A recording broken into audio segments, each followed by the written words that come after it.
Hello dear students, आज हम सीखेंगे the concept of power. Power क्या होता है? बचपन में हमने इसके बारे में पढ़ा था। The rate of doing work is called as power, या the work done by a body per unit time is called as power. Power को मैथमेटिकली जब हम डिफाइन करते हैं तो हम बोलते हैं power is nothing but work done per unit time.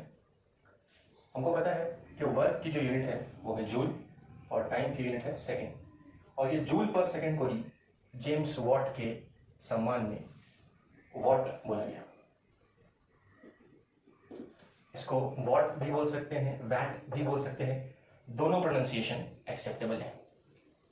तो डियर स्टूडेंट्स, जब हम पावर की बात करते हैं तो पावर के दो टाइप्स हैं। पहला टाइप है एवरेज पावर। एवरेज पावर क्या होता है? एवरेज पावर होता है total work done upon total time. ये हमारा एवरेज पावर। और डियर स्टूडेंट्स, पावर का जो दूसरा टाइप है उसको हम बोलते हैं इंस्टेंटेनियस पावर। इंस्टेंटेनियस पावर, जिसको सिंपली पी से रिप्रेजेंट करते हैं।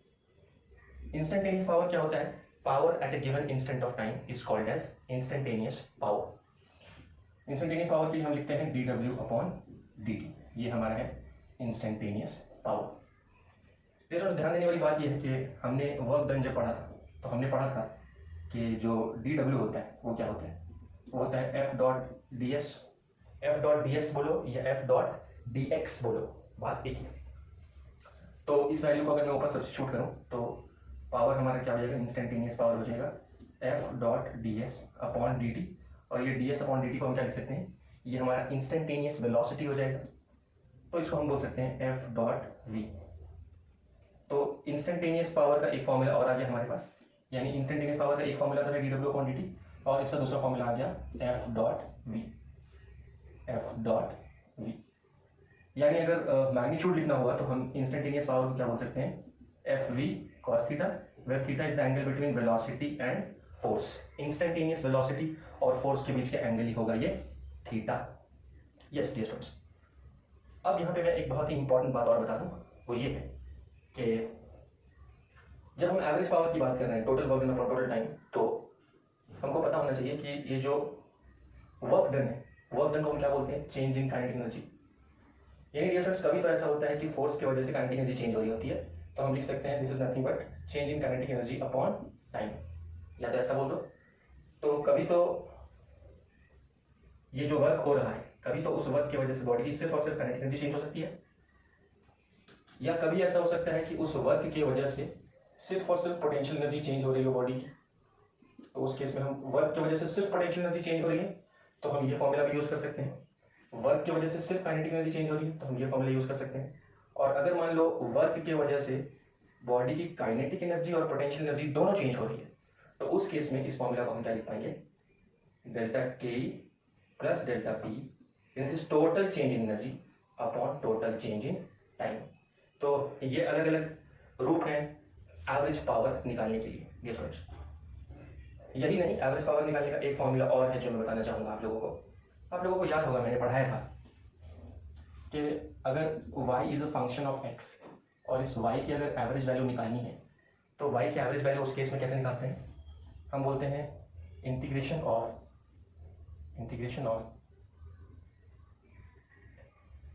y dx upon integration of dx। ये जनरल फॉर्मूला का किसी भी फिजिकल क्वांटिटी के लिए अगर हमको एवरेज वैल्यू निकालनी है तो ये उसका जनरल फॉर्मूला है, और इसके बारे में मैंने काइनेमेटिक्स में भी बताया था आप लोगों को। तो इसी चीज़ को हम यहाँ अप्लाई कर सकते हैं अगर हमें एवरेज पावर निकालना है। तो अगर मान low power is a function of time, power अगर टाइम का फंक्शन है, फॉर एग्जाम्पल अगर लिखा है power is equal to 3t² + 2t, ऐसा लिखा हुआ है, तो यहाँ पावर किसका फंक्शन है? टाइम का फंक्शन है। तो उस केस में अगर मान लो उसने बोला कि t = 0 से लेकर के t = 2 सेकेंड तक इसका एवरेज पावर बताइए क्या होगा। तो इस केस में हम एवरेज पावर कैसे निकाल पाएंगे? तो इस केस में एवरेज पावर निकालने के लिए हम लिखेंगे integration of P D T upon integration of D T, क्योंकि पावर टाइम का फंक्शन इसलिए, और क्योंकि यहाँ डी टी है तो यहाँ लिमिट्स किसकी पुट करेंगे? टाइम की लिमिट्स पुट करेंगे, और यहाँ भी टाइम की लिमिट्स पुट करेंगे और इस तरह से हम इस फॉर्मूले का इस्तेमाल करके भी एवरेज पावर कैलकुलेट कर सकते हैं। तो डियर स्टूडेंट्स, ये हो गया पावर की दो types, average power and instantaneous power. Power की यूनिट के बारे में थोड़ी और बात कर लेते हैं। एक तो हमने देखा कि पावर की जो ऐसा यूनिट है, पावर की ऐसा यूनिट क्या है डियर स्टूडेंट्स, वॉट। पर पावर के कुछ और यूनिट्स भी होते हैं, जैसे कि kilowatt. 1 kilowatt is nothing but 1 × 10⁻³ what. Megawatt भी होता है, 1 megawatt is nothing but 1 × 10⁻6 what. इसको मेगावाट भी बोल सकते हैं या मिलियन वॉट भी बोल सकते हैं। मेगा बोलो या मिलियन बोलो, बात एक ही है, वो होगा 10⁻6। ये मिलियन का मतलब होता है 10⁻6 और ये किलो का मतलब होता है 10⁻3। तो ये वाला 1 यहाँ आ गया और ये किलो का 10⁻3 वहाँ, ये वाला 1 यहाँ आ गया और ये मेगा का 10⁻6 यहाँ आ गया, ठीक है। और एक और यूनिट है horse power. 1 horse power is nothing but 746 what. इस चीज़ को भी हमको याद रखना है। और हमको पता है पावर का यूनिट 1 वॉट है। 1 वॉट यानी 1 जूल पर सेकेंड। अगर इसको CGS में लिखना है डियर स्टूडेंट्स, तो CGS में जूल पर सेकेंड को क्या लिखेंगे? हमको पता है कि 1 जूल इज 10⁻7 अर्ग, तो ये हो जाएगा 10⁻7 अर्ग पर सेकेंड। तो 1 watt is equal to 1 joule per second is equal to 10⁻7 erg पर सेकेंड। तो ये पावर की कुछ यूनिट्स हैं जिसकी बात हमने की। अब डियर स्टूडेंट्स, जहाँ तक पावर का सवाल है तो कुछ और इंपॉर्टेंट पॉइंट्स हैं जो मैं यहाँ डिस्कस करना चाहूँगा। वो इंपॉर्टेंट पॉइंट्स हम देखते हैं क्या है।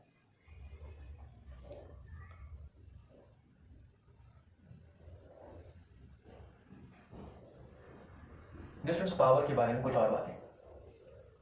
तो हमने अभी अभी देखा कि जो इंस्टेंटेनियस पावर है वो क्या है, dW/dt। ये क्या है? Instantaneous power. तो हमें पता होना चाहिए कि अगर इसको dy/dx स्लोप मानेंगे, यानी this is nothing but slope of work and time graph. तो अगर मान लो कोई ऐसा ग्राफ है जिसमें इधर वर्क है और इधर टाइम है, तो इसका किसी भी पॉइंट पे जब हम स्लोप निकालेंगे, तो यानी इस वाली लाइन का अगर tan थीटा निकालेंगे, तो ये स्लोप हमको क्या देगा? इसका स्लोप हमको देगा dW/dt, यानी इसका स्लोप हमको देगा पावर। इसका स्लोप हमें क्या देगा? पावर देगा। किसी भी पॉइंट पे इसका स्लोप पावर देगा। तो हम देख रहे हैं इसका स्लोप बढ़ रहा है, मतलब पावर क्या हो रहा होगा? बढ़ रहा होगा। तो एक तो ये बात हो गई। दूसरी बात ये है कि इसको हम ऐसा लिख सकते हैं कि dW = pdt। और अगर मैं कर दूँ इंटीग्रेटिंग बोथ साइड्स, तो यहाँ dt है तो यहाँ टाइम की लिमिट्स पुट कर देंगे, और यहाँ dW है तो यहाँ वर्क मान लो 0 से W तक, और ये टाइम t1 से t2 तक। जैसे अगर बड़े ध्यान से देखें तो ये y × x यानी product of two quantities, product of two physical quantities. तो this is nothing but what? Area under PT graph. तो PT ग्राफ का एरिया निकालने से हमको क्या मिल रहा है डियर स्टूडेंट्स? वर्क डन मिल रहा है। याद करो डियर स्टूडेंट्स, हमने methods of calculation of work done पढ़ा था। तो हमने देखा था कि वर्क कैसे निकल सकता है। वर्क या तो निकल सकता है इंटीग्रेशन ऑफ F.ds से, या नहीं तो हमने बोला था area under force and displacement graph. इसको ds बोलो या dx बोलो, एरिया अंडर Fx ग्राफ। और इसका एक फॉर्मूला और आ गया, area under PT graph, area under PT graph. इस एरिया से भी हमको वर्क डन निकल सकता है। जैसे मान लो कोई PT ग्राफ है और PT ग्राफ कुछ इस तरह से है, तो अगर मान लो PT ग्राफ के अंदर का एरिया हम निकालें, तो ये एरिया हमको क्या दे देगा डिस्टेंस? ये एरिया हमको दे देगा वर्क डन। भाई 0 से t टाइम तक वर्क डन कितना हुआ, तो ये एरिया निकाल लो, ये एरिया हमको 0 से t टाइम तक होने वाला वर्क डन दे देगा। तो ये भी एक इंपॉर्टेंट बात थी जो हमें जानना था। और हम अब आखिरी कुछ पॉइंट्स की तरफ आ रहे हैं, वो भी देख लेते हैं।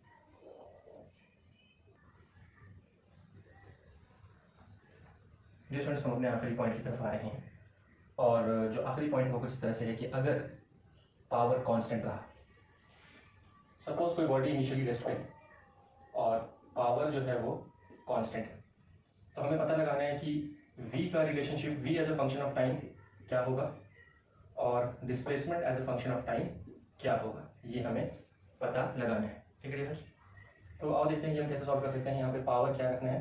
कांस्टेंट। तो हमें तो पता है कि पावर क्या होता है? Force into velocity. ठीक है, तो अब यहाँ पर हम क्या बोल सकते हैं कि जो हमारा फोर्स है इसको हम mass into acceleration into velocity लिख सकते हैं, और ये जो एक्सेलरेशन है इसको हम क्या लिख सकते हैं? dv/dt into velocity. ठीक है, अब ये dt और मास को उधर भेज दे रहा हूँ, तो ये हो जाएगा P D T upon M is equal to V D V. ठीक है, अब ध्यान देने वाली बात ये है कि यहाँ पे पावर और मास क्या है, कॉन्स्टेंट है। तो अगर हम करते हैं इंटीग्रेटिंग बोथ साइड्स तो देखते हैं क्या होता है। यहाँ ये दोनों बाहर आ जाएंगे तो अल्टीमेटली इसको हम ऐसा लिख सकते हैं पी अपॉन एम, और पी अपॉन एम बाहर आ जाएगा, अंदर में हो जाएगा इंटीग्रेशन ऑफ डी टी, और ये इंटीग्रेशन अंदर वी का पावर 1 इंटू डी वी। तो अब स्टूडेंट्स यहाँ पे अगर मैं टाइम की लिमिट पुट करूँ 0 से t तक, और वेलोसिटी इनिशियली 0 थी तो 0 से d तक, तो उस केस में क्या हो जाएगा, ये हो जाएगा p by M into T is equal to V square by two. अगर ये 2 को दरमियान तो वी स्क्वायर क्या हो जाएगा 2p by M into T, square root करते हैं बोथ द साइड्स, तो ये हो जाएगा v is equal to root under 2p upon M into T का पावर 1 बाई टू। ये सारी की सारी चीज़ क्या है, कॉन्स्टेंट है, तो this implies that velocity is directly proportional to T का पावर 1 बाई टू। तो ये हमने क्या निकाला, ये हमने निकाला velocity as a function of time, कब, जब पावर कांस्टेंट हो। अब आप देखते हैं dear students displacement as a function of time कैसे निकाल सकते हैं। तो इसी इक्वेशन को हम लेके आगे बढ़ेंगे, और ये जो वेलोसिटी है इसको मैं लिख रहा हूँ, इस वेलोसिटी को मैं लिख रहा हूँ D S upon D T. ये वेलोसिटी को, ये तो पूरा का पूरा कॉन्स्टेंट ही है, तो उसको मैं वैसे ही देता हूँ root under 2p by M into T का पावर 1 बाई टू। ठीक है, अभी क्या कर रहा हूँ, डी टी को उधर भेज दे रहा हूँ, तो ये क्या हो जाएगा D S is equal to root under 2p by M T का power 1 by two into D T. Integrating both sides कर दो, तो ये टर्म तो कांस्टेंट था इसीलिए वो बाहर आ गया है, और ये ds का इंटीग्रेशन ये 0 से अगर s तक कर दें तो ये ds का इंटीग्रेशन s हो जाएगा, और इसको अगर हम सॉल्व करें तो ये तो ऐसे ही रख देते हैं, और ये हो जाएगा डिस्टेंस t का power 1 by two plus 1 upon 1 by two plus 1। ठीक है, तो ये नीचे वाला टर्म क्या हो जाएगा 3 बाई टू हो जाएगा, तो ऊपर जाएगा 2 by three root under 2p by M into T का पावर 3 बाई टू। ये सारी चीज़ कॉन्स्टेंट है, therefore s will be directly proportional to t का पावर 3 बाई टू। ठीक है डियर स्टूडेंट्स, एक और एग्जांपल हम लेते हैं यहाँ पे। स्टूडेंट्स एक और एग्जांपल में यहाँ पे ले रहे हैं कि अगर मान लो फोर्स कांस्टेंट हो और if initial velocity of the body is 0, तो बताइए power as a function of time क्या होगा, power as a function of time क्या होगा। तो डियर स्टूडेंट्स ये वाला कंडीशन फोर्स कांस्टेंट बोले हैं। याद रखो अगर फोर्स कांस्टेंट है तो इसका मतलब क्या है, इसका मतलब हम बोल सकते हैं कि एक्सेलरेशन भी कांस्टेंट है, और अगर एक्सेलरेशन कांस्टेंट है तो यहाँ पे हम kinematical equation of motion apply कर सकते हैं। तो डियर स्टूडेंट्स उस केस में देखो पावर का फॉर्मूला तो हमें पता है, पावर क्या होता है फोर्स इनटू वेलोसिटी, और हम यहाँ पे क्या कर सकते हैं कि फोर्स की जगह पर हम लिख सकते हैं मास इनटू एक्सेलरेशन, और ये वेलोसिटी v हो जाएगी। ठीक है डियर स्टूडेंट्स, अब ध्यान रखना है कि पावर को हमको प्योरली टाइम के टर्म्स में लाना है। ठीक है डियर स्टूडेंट्स, तो एक आसान तरीका ये है कि इसको मैं ऐसे लिख देता हूँ, फोर्स तो हमारा कांस्टेंट है तो उसको एज इट इज लिख दो, और ये v को हम क्या लिख सकते हैं, देखो हमें तो पता है कि v is equal to U plus A T kinematic equation motion के हिसाब से। तो अगर u को 0 माने तो this implies that v is equal to what a into t, क्योंकि u 0 हमको दिया हुआ है यहाँ पर। तो ये v की जगह पर मैं ये वाली वैल्यू सब्स्टिट्यूट कर रहा हूँ, तो ये क्या हो जाएगा a इंटू टी। अब हम ध्यान से देखें तो p is equal to F A T आ गया, ये दोनों चीज़ें कांस्टेंट है, क्योंकि मैंने बताया एक्शन भी कांस्टेंट है और फोर्स भी क्या है कांस्टेंट है। तो क्योंकि दोनों चीज़ें कांस्टेंट है तो दिस इंप्लाइज दैट हम क्या बोल सकते हैं power is directly proportional to time. बस आ गया हमारा power as a function of time, power is directly proportional to time, कब, जब फोर्स कांस्टेंट हो तब। लेकिन डियर स्टूडेंट्स जब हम जानते हैं power is work upon time, अगर वर्क कांस्टेंट हो तब power will be inversely proportional to time, लेकिन जब फोर्स कांस्टेंट हो तो power will be directly proportional to time, और जब पावर कांस्टेंट हो तो ये v और t का रिलेशनशिप है और ये s और t का रिलेशनशिप है। That's all my dear students. इतना अगर आपने समझ लिया तो प्रॉब्लम छुड़ा सकते हैं। और एक आखिरी बात बता दूं मैं कि कभी कभार एफिशिएंसी की बात करते हैं वो, है ना, तो ये आप लोग पॉज करके कॉपी डाउन कर लें, ये पॉज करके कॉपी डाउन कर लें। कभी कभी एफिशिएंसी की बात करते हैं, एफिशिएंसी क्या होगा, output work upon input work, या output energy upon input energy. इसको अगर 100 से मल्टीप्लाई कर दिया तो ये एफिशिएंसी किस में कन्वर्ट हो जाएगा, परसेंटेज में कन्वर्ट हो जाएगा। तो ये भी एक बेसिक फॉर्मूला है जो हमारे कभी कभी काम में आता है। और एक सबसे आखिरी बात वो ये है कि मैंने तुमको लॉज ऑफ मोशन में बताया था कि फोर्स क्या होता है, rho into A into V square होता है।